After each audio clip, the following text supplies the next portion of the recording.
থাকে এখন পাছায় হাত দিয়ে বলছে নাড়া করেছিস, যাই নাড়া মারা বাদ দে, শো এখানে। শুলে তো হবে না, গরম মিষ্টি নিয়ে এসেছি, মিষ্টি তো খেতে হবে। এখন দুই পাছার যখন কিনারায় হাত দিয়েছে তো একটু মুখ মুখ মনে হয়নি, এখন মুখ তো মনে হয়েছে। এখন মুখ যদি মনে হয় মিষ্টি কোথায় যাবে, এবার বলেন মিষ্টিটা কোথায় যাবে? এখন মুখে না গেলে তো গুঞ্জড়ি পাছায় ভরতে হবে। তা পাছায় ভরতে যে পাছায় ফুস করে বাই সরালছে, শালা 1 ঘন্টা আগে নিয়েছি, ঠান্ডা হয়ে গেছে, এখন আর গরম নাই, ফু দিতে আর হবে না, মানে ফু দেওয়া পর্যন্ত। এরকম নির্লজ্জ লোক যদি মারা যায়, তার জন্য আল্লাহুম্মা গফিরলি হাইয়ানা ওয়া মাইয়াতানা ওয়া শাহিদানা ওয়া গায়বানা, একই জানা যায়, একই কবরস্থানে তাদের দাফন করা হয়। কি দিয়ে মুক্ত করবেন? নিশা কি দিয়ে মুক্ত করবেন? এক সাঁওতাল গরু চড়া আছে, ওই সাঁওতালের কাছে শুয়োরও আছে, কুকুরও আছে। একটা শিক্ষিত মাস্টার চলে আছে। আপনারা তো সেই এখান থেকে হাদিস আর কোরআন শুনছেন, কিছু ডাইরেক্ট উদাহরণটা দিয়ে যায়। হাদিস কোরআন বলার আমার সময় নেই, হাতে খুব সময় অল্প, খুব অল্প সময়ের জন্য এসেছি। সেটা মাস্টার বলছে, এই বন্ধু, এখানে গরু চড়াচ্ছিস কেন? একটু দূরে গেলি তো অনেকটা ঘাস পাওয়া যাবে। বলে কোথায়? তো অনেক জায়গায়। বলে ঠিক আছে, যে সত্যি সত্যি ঘাস বাঁধানো আছে, ওই ঘাসগুলো যে দেখে গরুটাকে নিয়ে গেল। গরু তো সঙ্গে টুঙ্গে দেখলো যে না, এ খাওয়ার মতন আমার মতন না, এটা আমার, আল্লাহ আমাকে এটা বরাদ্দ করে নি, এটা আসমান থেকে আমার এটা ফয়সালা নয়। অতএব গরুটা খেলো না। তো পাগলে বলে নাকি ছাগলে খায় নাকি, একটা কথা আছে। ছাগল নিয়ে গেল, এই তুই যা। ছাগলেও দেখলো চারিদিকে ঘুরে টুরে, না এটা চলবে না, কারণ ছাগল এটা চলবে না। ছাগলেও সিগন্যাল দিল যে না এটা চলবে না, রেড সিগন্যাল। তারপরে শুয়োরকে নিয়ে গেল, শুয়োরে খেলো না। কুকুরকে নিয়ে গেল, কুকুরে যে চারিদিকে ঘুরে টুরে ছটছট করে পোষা ফিরে দিয়ে চলে এলো, গাছে পানি দিয়ে চলে এলো। এতক্ষণ তো বক্তব্যই চললো। বলেন না গাছটা কিসের গাছ? বলেন কিসের গাছটা ছিল? গাঁজার গাছ। তা গাঁজা গরুতে পারলো না, ছাগলে পারলো না, শুয়োরে পারলো না, কুকুরও পারলো না। আপনাদের জন্য আর কোনো ভাষা আছে? আপনাদের জন্য আর কোনো ভাষা থাকার কথা? আল্লাহ রাব্বুল আলামিনের ভাষা দিয়ে এবার আপনাদেরকে বলি, উলাইকা কাল আনাম বাল হুম আযাল উলাইকা হুমুল গাফিলুন। এরা চতুষ্পর্যন্ত শুয়োর কুকুর তার চাইতে নিকৃষ্ট প্রাণী। আমার জানা নেই, ওটা আল্লাহর জানা আছে। সেই জায়গায় উল্লেখ করেছে, আপনার খাতাতে বরাদ্দ করেছে, শুয়োর কুকুরের চাইতে নিকৃষ্ট সেই ব্যক্তি যার নাক আছে, যার মুখ আছে, যার জিহ্বা আছে, যার অন্তর আছে, যার চোখ আছে, যার কান আছে, যার ব্রেন আছে, যার মস্তিষ্ক আছে, যার হেডমাস্টার আছে, যার হেড মৌলবি আছে, যার ইমাম আছে, যার খুতবা হয়, যাকে ওয়াজ নসিহত শোনানো হয়। এরা যদি হিতাহিত জ্ঞান দিয়ে বিচার বিবেচনা না করে, তাহলে এরা শুয়োর কুকুরের চাইতে নিকৃষ্ট। এখন কারা হাত তুলে এবার বলেন? ওই গ্রুপে কারা পড়েছে? এবার হাত তোলেন। খাবেন না? আচ্ছা ভাই, ওই নিশা যদি এত ভালোই হয়, আমি আপনাদের ইমাম, সবচাইতে ভালো খাবার তো আমাদেরকে বাছাই করে দেন।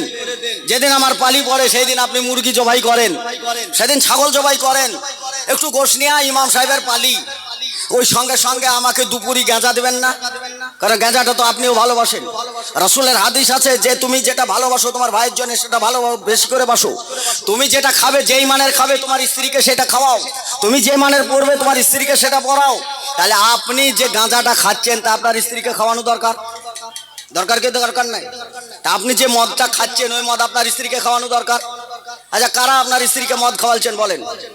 যদি স্ত্রীকে যদি মদ না খাওয়ান তাহলে তো হক আদায় হয়নি। একজন মুসলমান আর একজন মুসলমানের যদি হক আদায় না করেন, তা আপনি জান্নাতে যাবেন না জাহান্নামে যাবেন? বলেন। তা আপনি যদি মদ খাওয়াটা পছন্দ করে, আচ্ছা আপনি বাদ দেন, আপনি আমার পিছনে ওই সূরা ফাতিহা দিয়ে অন্য সূরা দিয়ে ও বিসমিল্লাহির রহমানির রহিম কুল হুয়াল্লাহু আহাদ আল্লাহুস সামাদ লাম ইয়ালিদ ওয়া লাম ইউলাদ ওয়া লাম ইয়াকুল লাহু কুফুয়ান আহাদ, এই ছোট সূরাগুলো দিয়ে যে আমি সালাতটা আদায় করাই বা আমি সামনে থাকি ইমামতি করি, আপনার আমার পিছনে থাকেন। কে আপনি? লাট সাহেবের পুত্র? আপনি কি মহারাজ? আপনি কি প্রধানমন্ত্রী নরেন্দ্র মোদী? যা আপনি এইখানে ফক ফক ফক ফক করে বিড়ি টানবেন, টেনে বিড়ি ফেলে দিয়ে খচখচ খচ করে উজু করে যে আমার পিছনে নামাজ পড়বেন, সেটা অপরাধ না। যদি আমি একটা সিগারেট খাই, চা খেলাম, খাওয়ার পরে একটা সিগারেট খাই, আমার পিছনে নামাজ পড়বেন না কেন? আপনারই তো ইমাম। তা আপনার মতন বেঈমান লোকের যদি ইমামতি করতে হয়, তা আমাকে তো কিছুটা হলেও আপনাদের গ্রুপে মিশতে হবে। আপনি যদি ওইটা খেয়ে মুক্তাদি হতে পারেন, তাহলে আমি ওই বিড়িটা খেয়ে ইমামতি করতে পারবো না। কেন? কে দিয়েছে এই স্পর্ধা? তুমি আমার পিছনে সালাত আদায় করবে, এই স্পর্ধা তোমাকে কে দিয়েছে? অতএব তুমি করো আর নাই করো, ওর জন্য ইন্নাল্লাহ আলা কুল্লি শাইইন কাদির, সর্বক্ষমতার অধিকারী একমাত্র আল্লাহ। আর সেটাই আপনি বলেছেন আলহামদুলিল্লাহি রাব্বিল আলামিন, সমস্ত ক্ষমতার মালিক কিন্তু আপনি আল্লাহকে বলে দিয়েছেন। মালিক ইয়াউমিদ্দিন, বিচার দিবসের মালিক তিনি, আপনি বলেছেন, আপনারা বলেছিলেন। তাহলে আমি বিড়ি খেয়ে ইমামতি করতে পারবো না। আপনি কলসির কলসি মদ খেয়ে বেশ এরকম রুমাল আর মাথায় টুপি দিয়ে ঈদের পোশাকটা গায়ে দিয়ে একবার ইমামের পিছনে যে আপনি ঈদের সালাত আদায় করতে যান, লোক ভর্তি থাকে, জনগণ থাকে। আজকে যৌথভাবে এইখানে এসে এই সমস্ত যুবকরা এই সমাজে এখানে উঠে অঙ্গীকার করলো ঐক্যবদ্ধ হয়ে যে নেশামুক্ত সমাজ করবই করব। তেনারা কিন্তু ওই ঈদগাহে থাকে, প্রত্যেকে চিহ্নিত। ওই গাঁজাখোরের মুখ চিহ্নিত, মদখোরের মুখ চিহ্নিত, ওই সমস্ত জুয়াখোরের মুখ চিহ্নিত। কেউ আজ পর্যন্ত কোন ইমাম বা কোন নেতা, কোন মন্ত্রী বা কেউ আজ পর্যন্ত বলেনি, বেটা এই ইমামের পিছনে বসার তোর যোগ্যতা নাই, তুই ওই চটি আছে চটির নিচে চলে যা। বলেছেন? এটা রাসূলের হাদিস, এইটা ছিল রাসূলের আদর্শ। লাকাদ কানা লাকুম ফি রাসূলিল্লাহি উসওয়াতুন হাসানা। যার উত্তম চরিত্রের অধিকারী, সেই চরিত্রকে দূরে সরিয়ে দিয়ে আপনি ইবলিসের চরিত্র ধরেছেন। তাছাড়া আপনি গাঁজা খেয়ে, বিড়ি খেয়ে, মদ খেয়ে, এবা খেয়ে আপনি আমার সমাজে বসবাস করেন। কারোর তো কিছু হয় না। বিয়ে দেওয়ার সময় আপনি কোন সময় দেখতে চান না ছেলেটা সালাত আদায় করে না করে না, ছেলেটা নেশামুক্ত কি না, ছেলেটা বিড়ি খায় কি খায় না, রাত্রে গোপনে মদ খায় কি খায় না, এই খোঁজ খবর রাখে না। খোঁজ খবর রাখে ছেলেটা কি করে খায়, ওর ব্যবসা কি, ও কত টাকার মালিক, এই সমস্ত দেখে বিটিকে তুলে দেওয়া হয়। আর সে রাত্রে এসে মদ খেয়ে টলকাতে টলকাতে চলে আসে। নিজের স্ত্রীর সঙ্গে সঙ্গ দেয় না, অপরের সঙ্গে সঙ্গ দেয়। সব সমাজ জানে, কেউ কোনোদিন কথা বলে না। ইয়ার কোন জ্বালা, এ কোন জ্বালা, চারিদিকে শয়তানের খেলা, মুসলিম মুখে চমকালা। কথা বলে না রে, এরা কথা বলে না। আসলে কি কথা বলতে জানেন না, কথা বলেন না। কোন শক্তি আপনাকে পিছনে ঘিরে রেখেছে আপনি সব সময় জেনে রাখেন। চোর যতই শক্তিশালী হোক না কেন, চোর যতই শক্তিশালী হোক, মালিক দুর্বল হলেও জিতকার হবে। জিত মালিকের হবে না চোরের হবে। কথা বলেন। তাহলে আজকে সমাজে অধিকাংশ লোকই তাহলে আমরা নেশার সঙ্গে যুক্ত, নাহলে সমাজ কন্ট্রোল হয় না কেন? হয়তোবা আজকে যারা এখানে উঠে এই মঞ্চে যে যুবকদের আহ্বানে আমিও এসেছি, আপনারাও এসেছেন। আপনারা ওমর রাদিয়াল্লাহু তাআলা শাসন আমল দেখেছেন, কোরআনের শাসন আমল, আল্লাহ রাসূলের শাসন আমল দেখেছেন। ডাকার পরেও আপনি আমাকে সাহায্য করার জন্য আমাকে বলেন, সমাজে বলেন, দাঁড়িয়ে বলেন, অথচ আপনার ছেলে মদ খেয়ে টলকাতে টলকাতে চলে আসে। আপনি কোনোদিন বলেছেন, বেটা তুই যদি মদ খাস তোর জন্য আমাকে জাহান্নামে যেতে হবে, তুই আমার উত্তরসূরি, আমি মরার পরে তুই আমার জমি সম্পত্তির ভাগ পাবি, অতএব মদ যদি না ছেড়িস তাহলে আমি জমি সম্পত্তির ভাগ দেব না। সমাজকে কোনদিন বিচার দিয়েছেন? দেন নাই। কারণ বেঈমানের সঙ্গ দিয়েছেন। ঠিক ফেরাউন যে কায়দা করেছিল ওই কায়দার মধ্যে আমরা ভরা আছি। আমরা রাসূলের আদর্শের মধ্যে আমরা নেই, আমরা রাসূলের মধ্যে আসি নাই। লা তাদখুলুল জান্নাহ গুজিয়া বিল হারাম, ততক্ষণ সেই ব্যক্তি জান্নাত যাবে না যার মধ্যে এক ফোঁটা হারাম ঢুকে আছে। সে এক ফোঁটা হারামটা হচ্ছে সামনে আগামী রমজান। হয়তো 17-18-তে আপনি সিয়াম পালন করবেন। রাসূলের হাদিস এসেছে, মান সামা রমজান মিন আউয়ালিহি ইলা আখিরিহি জনমান কায়মান আলাদতু উম্মুহু। একজন ব্যক্তি সে সিয়ামের জন্য প্রস্তুত নিল, সে সিয়াম গ্রহণ করলো, প্রথম থেকে শেষ পর্যন্ত সে সিয়াম পালন করলো। রাসূল সাল্লাল্লাহু আলাইহি সাল্লাম বললেন, একজন নবজাত শিশু আজকে মায়ের পেট থেকে জন্মগ্রহণ করলে যেমন সে নিষ্পাপ, তার কোনো পাপ থাকে না, সে যেমন মাসুম হয়, একজন সিয়াম পালন করি 1 মাস সিয়াম পালন করার কারণে তাকে আল্লাহ রাব্বুল আলামিনের পক্ষ থেকে মাসুমের খেতাব দেওয়া হয়েছে। বলা যাবে একবার সুবহানাল্লাহ।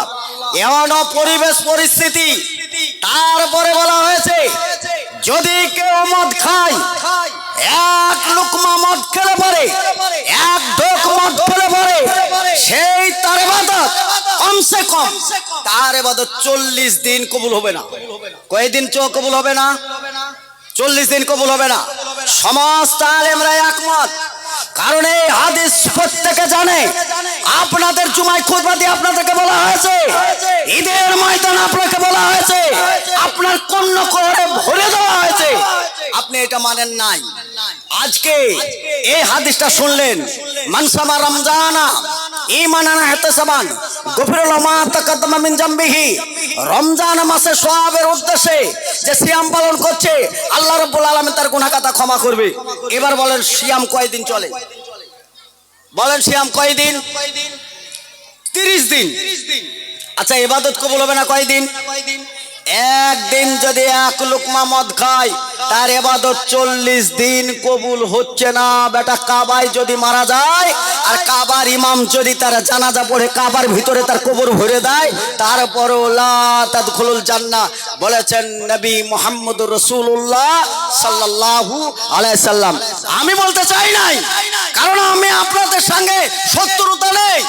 আপনি আমার ভাই, কালেমার ভাই। মান ক্বালা লা ইলাহা ইল্লাল্লাহু ওয়া আখরাহু দাখালাল জান্নাহ। আপনি জান্নাত যেতে চান, আমি আপনাকে সেই জান্নাতের ট্রাফিকগিরি করছি। পুলিশ যেমন রাস্তা দেখায়, ইন্না হাদাইনাহুস সাবিলা ইম্মা শাকির ওয়া ইম্মা কাফুরা, রাস্তা দুটোর মধ্যে মেন রোড এইটা, জাহান্নামে যাওয়ার রোড এইটা।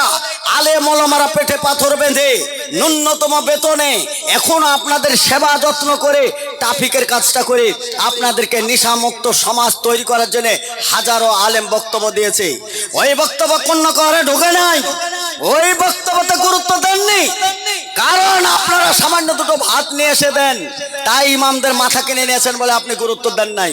চলেন, রাসূল বললেন যদি কেউ সিয়াম পালন করায় বান্দা অনেক গুনাহ করেছে। পবিত্র কোরআন আল্লাহ রাব্বুল আলামিন রমজান মাসে কোরআন অবতীর্ণ করেছে।